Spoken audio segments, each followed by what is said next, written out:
that's what I'm thinking as we're talking is there's a snowball effect. Yeah. Right? So you have one person who starts with something that is really all about encouraging other Yeah. people. And then that begins to get steam. Yep. And there's a snowball that gets created around that. Exactly. And I think that is one of the things that is so beautiful about that environment is that let's focus on the positive because we know that it's there and we want to hype each other up and we want to be supported and we want to come someplace where someone's going to say, wow, I love your glasses, your shoes, like whatever, right? Right. Which is so different from the other environments where you're just inundated with negative things and it gets lost in the sauce. 100%. And that it's not corny, it's not sanitized, it's not, this is real. People sharing their real struggles and vulnerability. And I think that's what makes when someone has been sharing with, the community. And I want to shout out so many of the amazing creators that we have on the platform. Creator for us is much more like a community organizer.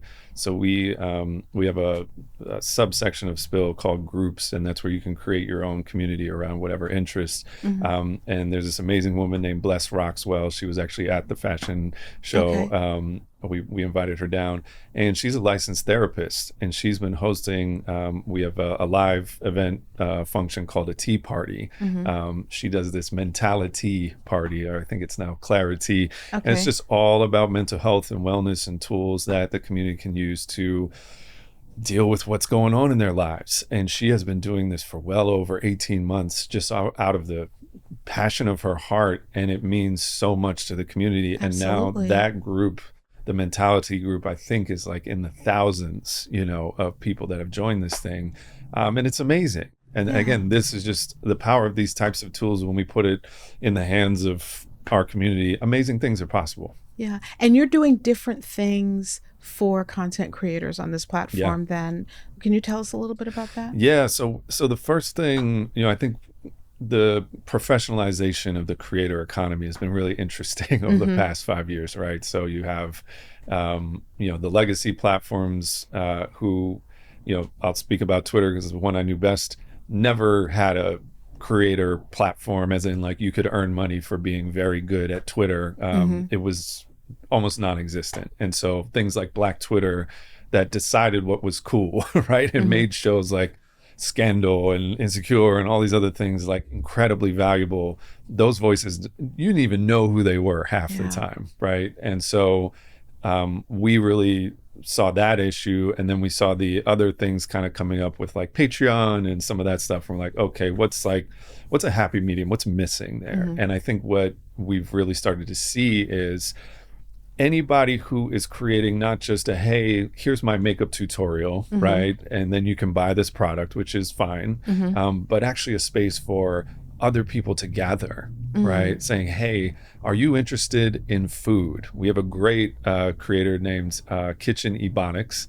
He has a group called We Losing Recipes, and it's all about preserving these recipes from our grandmas and our families that are being lost. And so I think his group now is one of the top 5 groups on Spill. Oh, wow. Okay. And he is now hosting dinners in person with the community they built. And there's, over 10,000 people in this group. And these are the types of things that I think is going to be much more valuable in the future, because I don't think the future of social technology is like mass breadth, like I'm reaching millions of people. A lot of that stuff is vanity. A lot of the algorithms are suppressing all that. I think it's about depth. Going deep. I think it's about, I have a connection, with Lisane, and she is going to provide these tools to me, and I am going to support whatever it is that she's putting out there.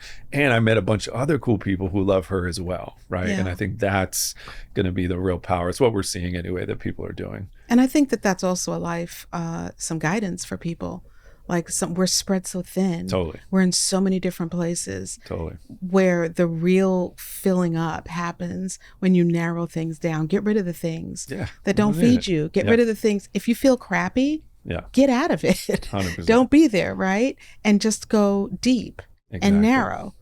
because that's the thing that we really want. That's the thing we're craving. Yeah. You talked about some statistics around isolation and things, and I talk about this all the time. There's the happiness report that comes out once a year, Yeah, the yeah, Gallup survey, totally. the Gallup poll, and it comes out in March. Hmm. And I've been following it for a few years now. And I think this country in 2016, there was like a very definitive shift Hmm. downward. And as of last year, we were like number 23, I think, Oh yeah, I'm in surprised we're even happiness. that high. Yeah, I know. Well, yeah, I am looking in March to yeah, see what the new numbers are yeah. because of everything that's happened over the last year. And I'm bringing it up because those are real people Hmm. behind that. These are real, this is how a group of people that represent a broader population are experiencing their time on this planet. Yep. And we have to do something about that. Hmm. And it's not happiness like, in the club, which is fun too, don't get me wrong, but it's really about how do we find joy? How do we create joy? Hmm. How do we become part of a community of people that are looking to create not just more joy for me, but for all of us so that we can all thrive Right. together? And that's what you're describing. 100%. 100%. It's neat. I mean, you're It's so doing it. powerful. Yeah, you're doing it with this platform.